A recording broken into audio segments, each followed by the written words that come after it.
asik aja makan udah, nggak peduli apa.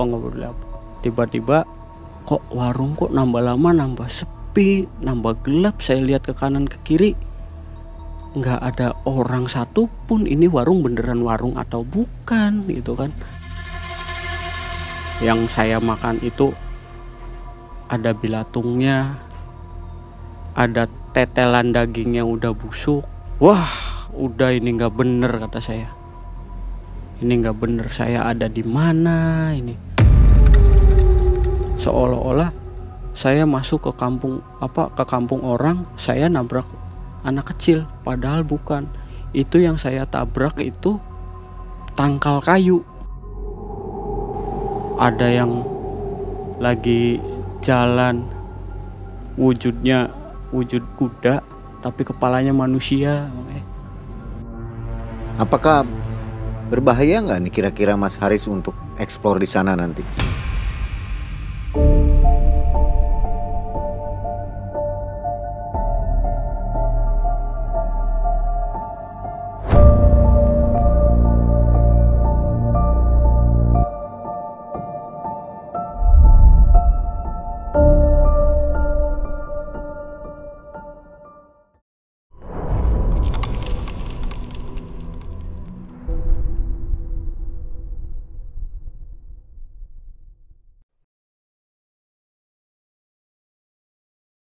Assalamualaikum warahmatullahi wabarakatuh. Selamat malam Sobat MM, apa kabar Anda hari ini? Senang sekali saya Mang Ei dan tim kembali menghadirkan ke hadapan Anda kisah nyata, misteri, horor, dan tragedi tentunya ya. Malam hari ini sudah ada di depan Anda, tentunya sebagian sudah kenal, namanya Mas Hendrik. Assalamualaikum. Mas Hendrik ini kali ini akan mengisahkan kisah nyata kehidupannya di tahun 2020 ketika hilang ke alam gaib ya. Iya, betul Bang. Jadi kisahnya Mas Hendrik sedang menuju dari Kuningan ke Cirebon dan mengalami kejadian yang sangat di luar dugaan. Di luar dugaan. Sebelum kita mulai, tentu saja saya ucapkan banyak terima kasih kepada Sobat MM yang telah mendukung channel kami sampai dengan hari ini. Mudah-mudahan Anda selalu dilimpahkan kesehatan dan rezeki ya. Amin, amin, amin. Nah, sebelum Mas Hendrik cerita, ini kisahnya akan ditelusuri oleh Mas Haris dari channel Malam Mencekam Explore. Jadi Mas Haris nanti akan menelusuri TKP-nya, tempat kejadian ini ya. Iya. Di daerah Kuningan, Kuningan Cirebon aja. Daerah situ Mas Haris akan melakukan penelusurannya. Kita undang dulu Mas Haris ya, supaya Mas Haris bisa langsung ngobrol-ngobrol dengan Mas Hendrik. Nah, Mas Haris ini adalah seorang host di channel Malam Mencekam Explore. Jadi jangan lupa kepoin, nonton setiap malam live dari Malam Mencekam Explore langsung oleh Mas Haris yang sendiri ya. Tentunya ada tim pantau nih. Pastinya. Tapi jaraknya jauh gitu ya. Jauh.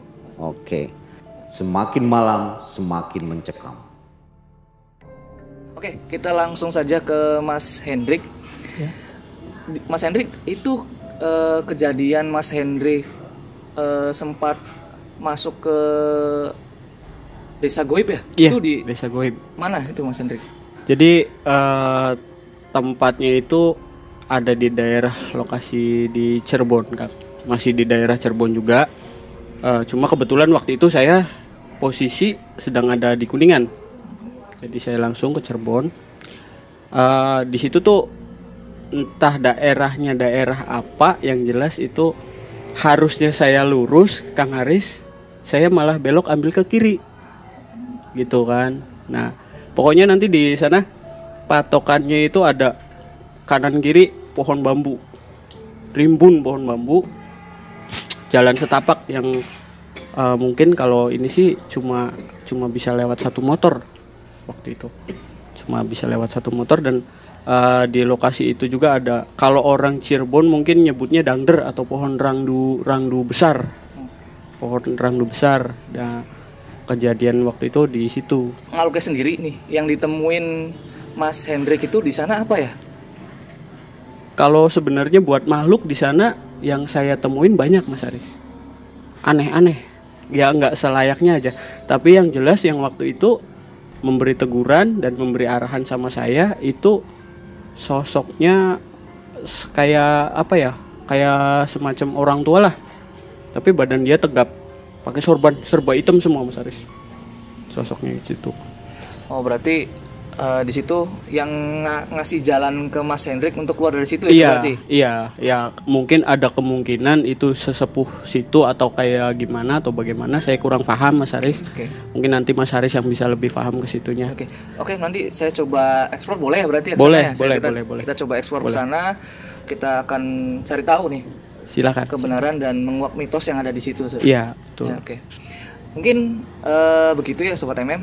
Jadi nanti kita akan coba live penelusuran ke lokasi yang nanti ditunjukkan dari Mas Hendrik ini. Iya. Gitu.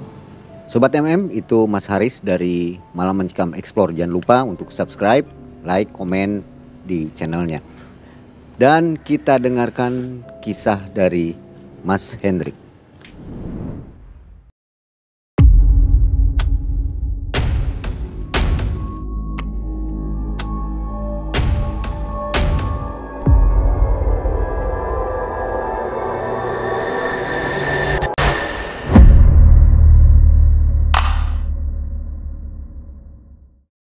Tepatnya di tahun 2020 waktu masih zamannya booming pandemi Covid Mang itu saya posisi sedang ada di daerah Kuningan waktu itu.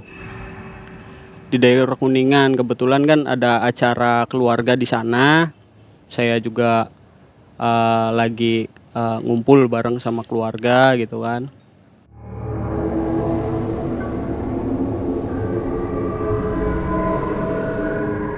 Sebelumnya, buat yang mungkin belum tahu, kalau profesi saya kan sekarang jadi teknisi, Mang sekarang jadi teknisi di kendaraan roda 2, sepeda motor.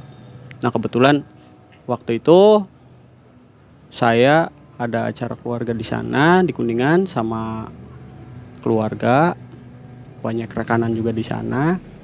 Tepatnya jam 11 atau setengah 12 malam itu Mang yang ngasih tahu si istri sebelumnya Mang ya ini ada telepon, mau diangkat apa enggak, dari siapa, nggak tahu ini nomornya baru katanya kan. Jadi cepetlah sama saya diangkat. Setelah saya angkat teleponnya itu ternyata teman saya namanya Dery. Nah si Dery ini kebetulan juga pelanggan setia. Dia ngasih kabar sama saya, Kang, bisa nyusul saya nggak? Posisi sekarang lagi ada di mana? Saya jawab, Mang saya lagi ada di Kuningan, ada apa? Gitu kan? Ini Kang, saya ada trouble, ada masalah di Cirebon. Bilang gitu. Kejadian saya habis kecelakaan. Dan motor juga perlu diperbaiki. Saya tanya, gimana keadaan kamu keadaannya kayak gimana sekarang gitu kan. Alhamdulillah kalau saya nggak apa-apa. Udah keluar dari rumah sakit. Sekarang kalau bisa langsung ke rumah aja. Ngambil unit. Tolonginlah Kang kalau bisa ya secepatnya. Saya nggak mau kehilangan pelanggan dong Mang Saya langsung lah siapin alat-alat perkakas. Saya langsung cabut. Dari awal waktu itu saya berangkat kurang lebih jam 11:30-12 itu saya berangkat. Posisinya saya lupa kalau itu sebelumnya malam Jumat Kliwon Mang Sebelum tengah malam tuh saya langsung berangkat bawa motor. Dari Kuningan sampai ke perbatasan Cirebon Kuningan aman-aman aja, nggak ada masalah apa-apa Mang Tiba-tiba motor saya yang bawa alat-alat itu tadinya normal aja, saya geber-geber apa normal, nyampe ke perbatasan Cirebon kota Itu mendadak mati Mang Aduh, motor mati. Saya utak-utik tetap nggak mau jalan ini. Kenapa? Cuma posisi waktu itu dia nelpon lagi, udah nyampe mana Kang? Bentar kata saya.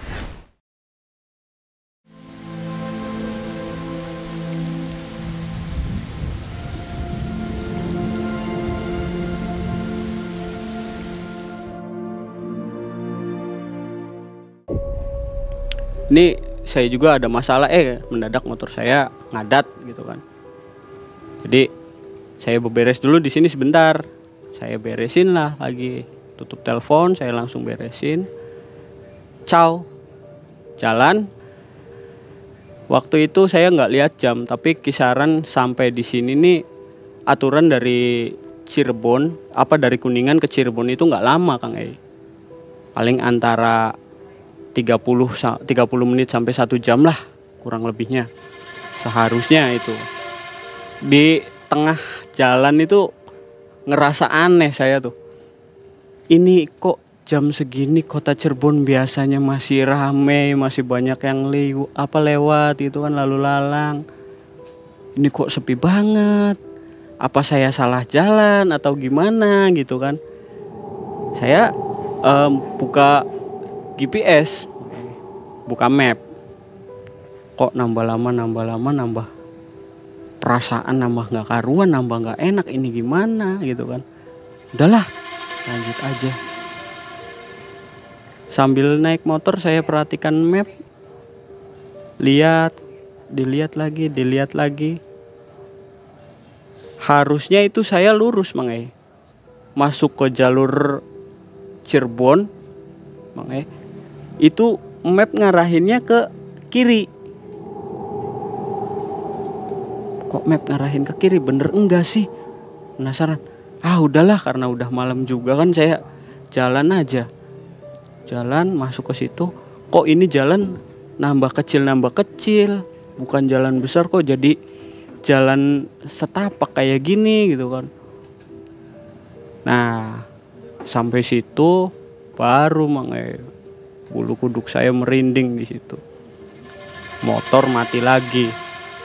Saya lihat GPS nggak gerak, sinyal nggak ada Mang Ini gimana ya? Saya harus tepat waktu ke sana, tapi kok kayak gini? Ini cobaan apa gitu kan? Saya ingat apa ya yang salah? Oh, ternyata iya. Rata-rata malam Jumat Kliwon tuh pasti aja ada cobaannya. Dalam hati udah seperti itu Mang saya. Udah ketar-ketir. Lah, wallahualam. Lanjut. Sambil beresin motor, kanan kiri udah nggak ada pemukiman warga lah. Cuma jalan setapak toang kanan kiri tuh. Panjang gelap. Modal senter HP, ngutik-ngutik motor lagi, si motor nyala. Saya udah nyala, jalan lagi. Saya lihat jam, masih jam 12 lebih, pikirkan. Ini perasaan kok saya lapar ya. Saya belum makan. Entah mungkin itu sugesti saya atau memang salah pandangan saya. Di tengah toang itu ada warung Mang Pikiran saya udah capek, udahlah makan aja dulu. Saya berhenti, masuk ke dalam. Itu nggak ada orang Mang Cuma memang udah di etalase makanan itu masih ada makanan gitu, banyak makanan lah. Saya manggil kan, Ibu, Mbak, punten, kata saya. Keluar, ibu-ibu itu tuh keluar. Kalau diartikan bahasa Indonesianya, ya Mas, gimana mau pesan apa gitu kan, mau makan apa. Langsung kan saya udah saking karena laparnya, Bu, pesan ini gitu kan. Di situ udah disiapin, saya makan. Asik aja makan udah, nggak peduli apa. Tiba-tiba kok warung kok nambah lama nambah sepi sepi, nambah gelap. Saya lihat ke kanan ke kiri, nggak ada orang satupun. Ini warung beneran warung atau bukan gitu kan. Saya berhenti makan. Saya lihat, ngecek keadaan motor lagi kan di luar, barangkali motor ada yang bawa atau apa gitu kan, kita nggak tahu ya. Jadi ngecek keluar, motor masih ada gitu kan. Saya masuk lagi ke dalam, itu di sebelah tuh ada ya bapak-bapak pakai peci, pakai sarung lah gitu, pakai sarung, pakai kayak orang mau ke musola aja. Di situ juga dia lagi makan. Loh, kaget saya kan. Ini si bapak nih nggak ngomong, nggak apa, cuma sambil minum kopi, ngerokok sebatang dia kan. Dah, saya lanjut makan. Dia baru mungkin mau pergi atau apa, nepuk punggung saya. Hei, ini daerah orang. Kalau mau apa-apa pamit, izin dulu. Tek, saya langsung kaget. Astagfirullahaladzim. Ternyata itu perwujudannya tuh batu. Batu umpag lah. Batu umpag. Saya juga waktu itu posisi lagi makan di piring, ternyata bukan piring Mang E. Jadi posisinya itu daun pisang. Yang tadinya saya pesan telur dadar, orek-orek tempe, pokoknya lengkap kayak gitulah. Makanan saya itu bukan makanan umumnya manusia Mang E. Yang saya makan itu ada bilatungnya, ada tetelan dagingnya udah busuk waktu itu tuh. Wah, udah ini nggak bener kata saya. Ini nggak bener, saya ada di mana ini? Lihat jam saya mati atau kayak gimana? Nggak gerak, nggak apa. Udah saking kalutnya, udah bawa aja motor, tuntun lagi, ternyata motor jalan. Makin masuk dalam, kok nambah jauh, nambah sepi. Ini di mana? Nggak ada orang satu pun. Sampailah di lokasi yang lebih rame. Saya kira posisi itu rame. Wah, ini udah masuk pemukiman, udah masuk itu warga gitu kan. Saya berhenti di situ. Pak punten, saya tuh mau cari rumahnya Mas Dery. Dari sini lurus aja Mas, nanti belok ke kanan, lewatin pohon bambu, rumahnya ada di ujung. Dia bilang gitu. Perasaan setahu saya, rumah si Dery itu bukan ujung, bukan pemukiman kayak gini. Apa mungkin dia pindah atau kayak gimana? Saya nggak paham Mang E. Lah udahlah, karena GPS mati, sinyal nggak ada, mau nelpon mau ngubungin orang yang nggak bisa, ya udah aja. Saya tanya, dijawab seperti itu, saya ikutin perintah dia kan. Ya Pak, makasih ya, saya jalan lagi. Saya jalan, cos.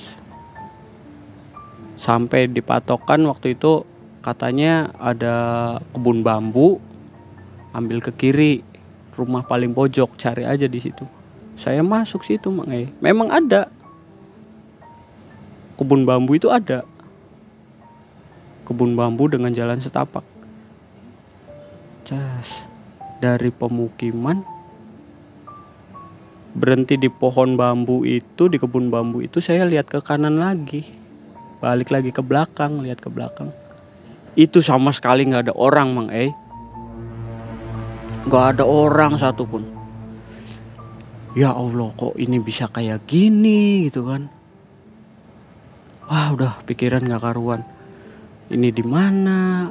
Tempat apa? Saya gak tahu. Walaupun saya orang Cirebon, tapi saya belum pernah kesini gitu kan. Saya belum pernah kesini, gak tahu gitu.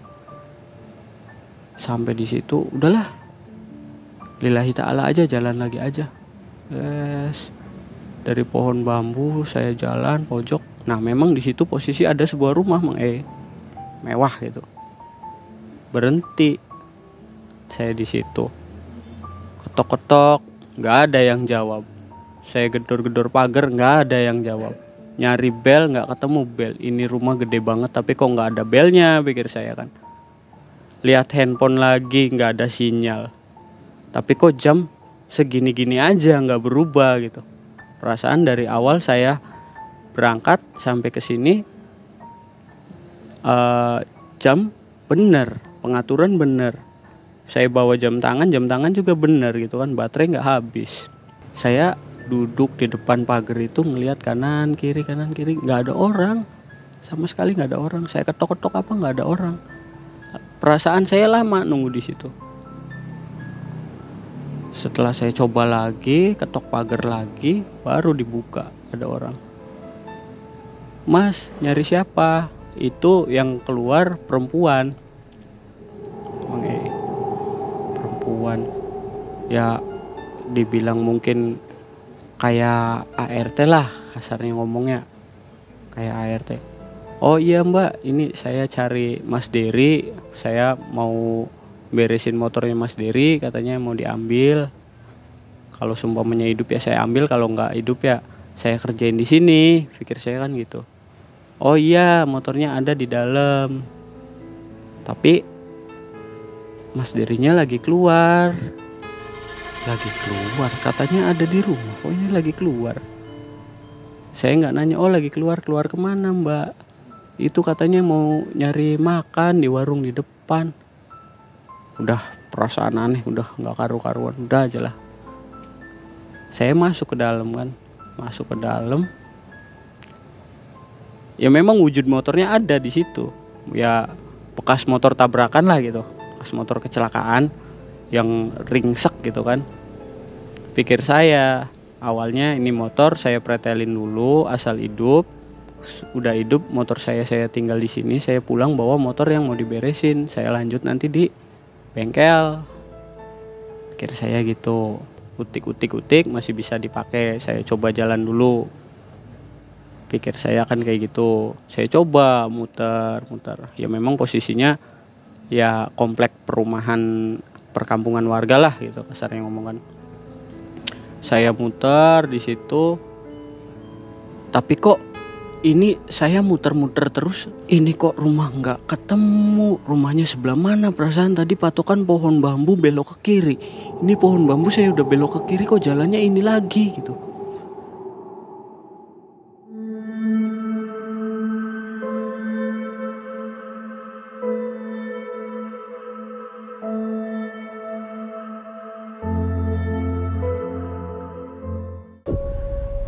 Muter lagi saya tuh. Nggak berhenti. Saking capeknya saya duduk, ada yang nyamperin, Mas jangan duduk di sini, ini tempat duduk saya, duduknya di sana aja. Kalau ini sih ya mirip-mirip sama orang-orang Arab gitulah Bang. Tinggi besar, putih, hidungnya mancung. Di tempat saya tuh kan dia bilang gitu. Oh ya udah Pak, maaf, saya pindah. Duduk di sebelahnya lagi, ada lagi orang lagi datang. Mukanya mirip lagi kayak gitu. Bilangnya sama kayak gitu. Astagfirullahaladzim, kata saya tuh. Ini cobaan kok kayak gini banget. Saya mau ngambil motor aja sampai muter-muter kayak gini gitu kan. Apalagi ini tuh. Capeknya capek, udah pusing, udah pegel, pengen pulang. Pikir saya kan, ini nyariin rumah gak ketemu-temu. Udah masa bodoh. Berhentiin motor standar, saya duduk lagi aja udah. Waktu itu ada pohon rangdu tapi besar. Saya duduk di situ. Duduk yang nggak sengaja, mungkin saking capeknya saya, nggak tahu saya tidur, nggak tahu apa, ada sosok yang bangunin. Bangun kamu, jangan tidur di sini, cepet bangun, cepet jalan, jangan lupa baca banyak istighfar. Saya dibangunin kayak gitu. Astagfirullahaladzim. Saya bangun.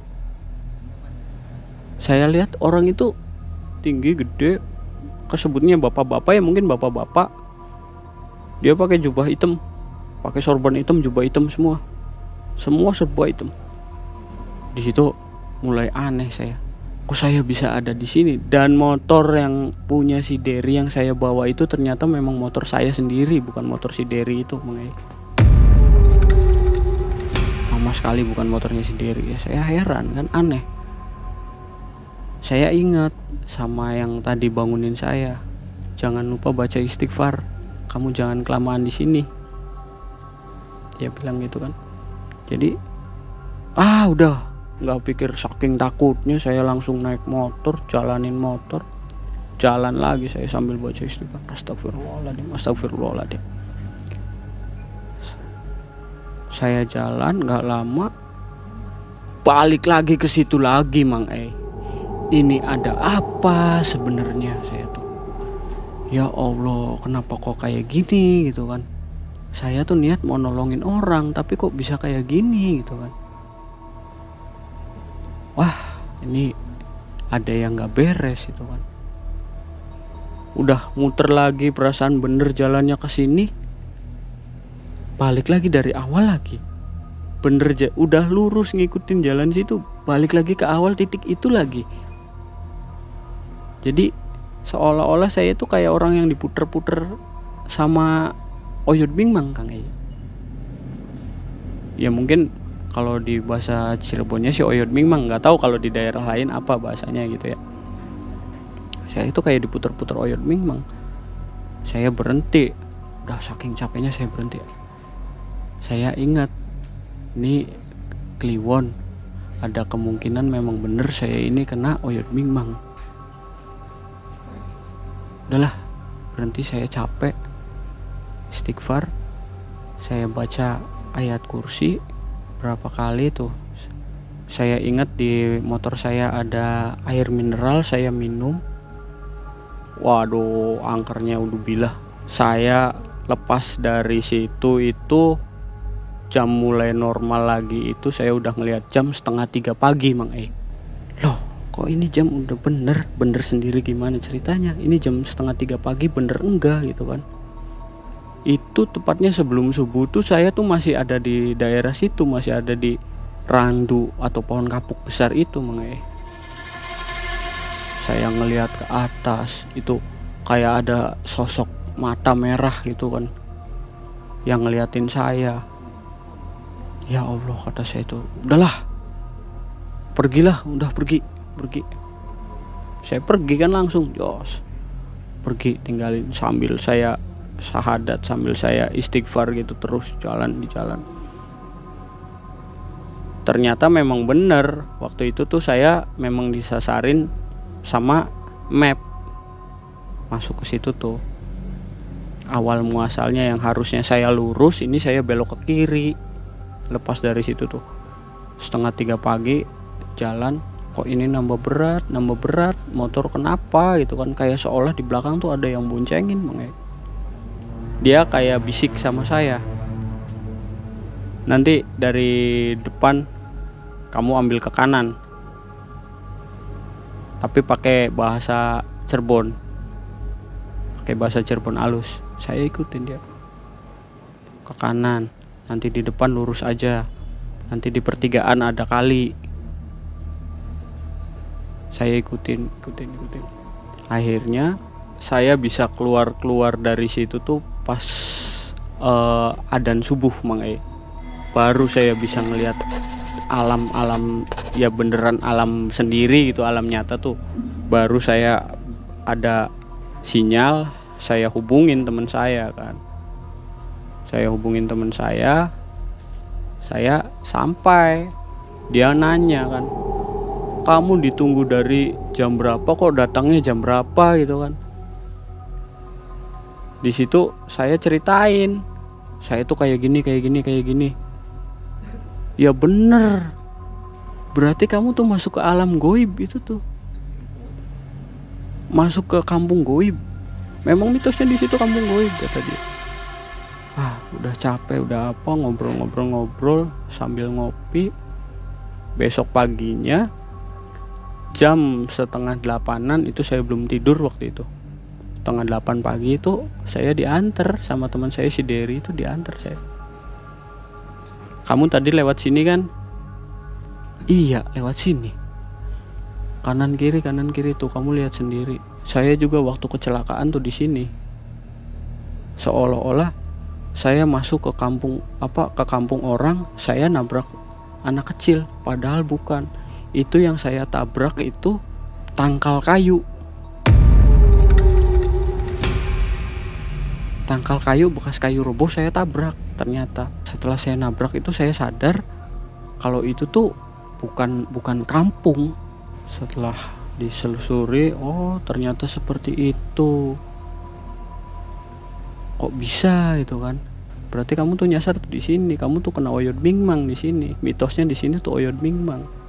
Sama kakek-kakek yang pakai sorban, dia itu sesepuh di sini. Dia bilang gitu kan. Memang bener nyata Mang itu posisi tempat itu memang bener rame. Kalau posisi malam tuh rame. Tapi ramenya dalam artian kata rame makhluk-makhluk seperti itu. Kalau yang kita sadar gitu tuh. Ya memang kebetulan waktu itu si teman saya itu juga dia punya kelebihan. Dia anak indigo juga waktu itu. Namanya perkampungan gaib tuh ya memang betul perkampungan gaib. Yang kasarnya ngomong kuntilanak lagi midang sambil angklung kaki, sambil nyisir rambut gini. Dari ada yang gendruwo kelihatan cuma kakinya doang ada Mang. Waktu itu posisi saya dibuka mata batin saya itu sama teman saya yang anak indigo itu. Coba dibuka. Ya kelihatan semua. Ada yang lagi jalan wujudnya wujud kuda tapi kepalanya manusia. Situ. Jalan biasa. Mungkin mata batin waktu itu dibuka sama teman saya, akhirnya kelihatan semua. Sampai datang ke tempat yang saya sebutin tadi, pohon dangder tadi. Di situ ternyata si pohon itu rumah mewah tadi Mang Rumah mewah yang saya kira rumah teman saya itu. Memang itu wujud aslinya pohon. Mungkin kerajaan atau apalah nggak ngerti gitu kan. Kuunya di situ mungkin kuunya. Dari situ udah saya kapok, nggak lagi lewat situ. Buat mungkin nanti yang mau ngeksplor ke sana, pesan saya ya hati-hati aja gitu. Benteng diri aja dulu. Jangan serugul, jangan barbar lah intinya mah di situ. Nanti juga kelihatan semua seperti apanya. Karena memang mitosnya di situ seperti itu. Masih ingat wilayahnya, daerahnya?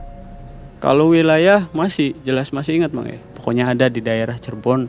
Nanti barangkali memang Kang Haris mau eksplor bisa insya Allah nanti saya antar ke sana gitu kan. Lebih dekat ke Cirebon atau ke Kuningan?